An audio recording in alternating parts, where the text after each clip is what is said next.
Voilà, tsare. Je suis Manakadze et je vais vous présenter notre projet mini séchoir solaire intelligent, pilote de laboratoire. Le secteur agricole emploie 80% des malgaches actifs et cependant, après chaque récolte de fruits et légumes, ils font face au périssement de ces produits invendus faute de moyens de conservation.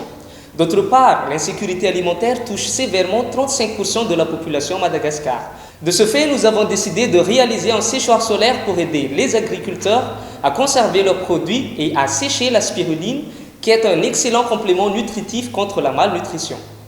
Nous avons choisi le séchoir solaire indirect car il permet de garder la couleur et les valeurs nutritionnelles de l'aliment. Son fonctionnement est autonome en énergie et sa fabrication locale est à faible coût.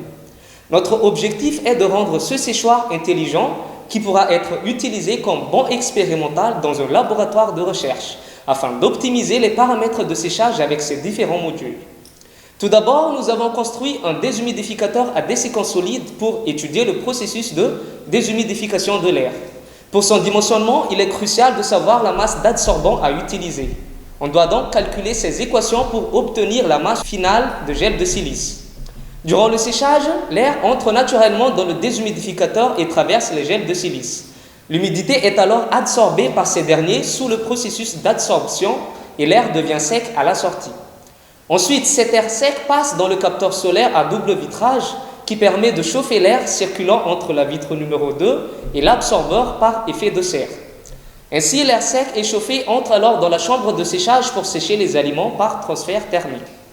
Puis, un système de régulation tout ou rien a été mis en œuvre pour optimiser le processus de séchage où un ventilateur doit être actionné afin d'extraire l'air chaud vers l'extérieur du séchoir illustré par ce schéma bloc.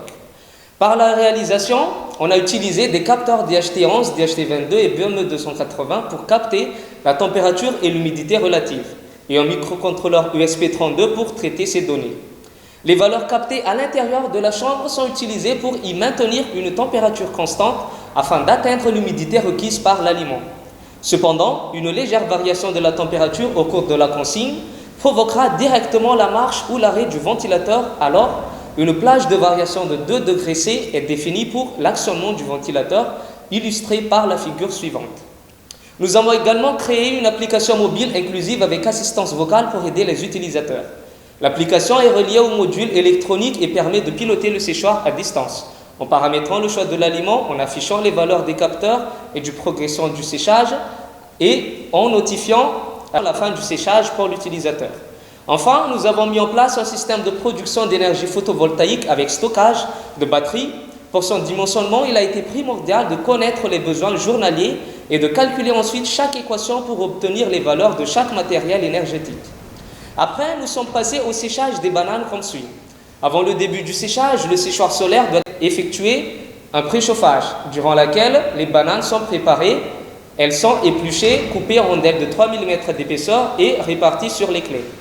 Durant le séchage, les valeurs captées à l'entrée et à la sortie du déshumidificateur révèlent que la température de l'air à la sortie augmente tandis que l'humidité diminue de 26%, ce qui montre que le gel de silice est un bon dessiccateur solide. Toutefois, on fera d'autres tests sur d'autres dessicateurs locaux moins coûteux. Ensuite, les valeurs relevées dans la chambre ont permis de voir que la température est bien régulée car elle est proche de la consigne de 60 degrés C. Après un temps de séchage de 5 heures de temps, on a séché les bananes avec une humidité finale de 20%. Notre boîtier électronique possède aussi une interface utilisateur pour l'interaction sur place. Puis, l'application mobile offre un avantage très intéressant avec l'application vocale. Bienvenue. Cette application vous aide à suivre votre séchage dans votre séchoir. Veuillez cliquer le séchoir pour suivre votre séchage. Veuillez choisir le type d'aliment à sécher. Commencez à voir l'avancement du séchage. Le séchage en cours. Vous pouvez voir les différentes données dans le séchoir. Vous serez prévenu quand le séchage est terminé. Séchage terminé. Enfin, notre système énergétique photovoltaïque avec stockage a permis d'alimenter notre système embarqué et de le maintenir en marche durant 12 heures de temps en cas d'ombrage. Le travail que nous avons réalisé a permis d'optimiser le processus de séchage en déshumidifiant d'abord l'air avant de déshydrater les aliments. Les résultats montrent que le prototype de séchoir intelligent permet un séchage plus rapide, une hausse de rendement et aussi une alternative à l'accès à la nourriture. Nous pouvons aussi effectuer plusieurs travaux pratiques sur chaque discipline impliquée dans notre travail dans le domaine de l'enseignement. En perspective, La suite de ce travail se focalisera plus sur le séchage de la spiruline à basse température et des outils numériques seront développés pour le recueil de données en vue d'études prédictives avec l'intelligence artificielle. Merci de votre attention. Samtsare!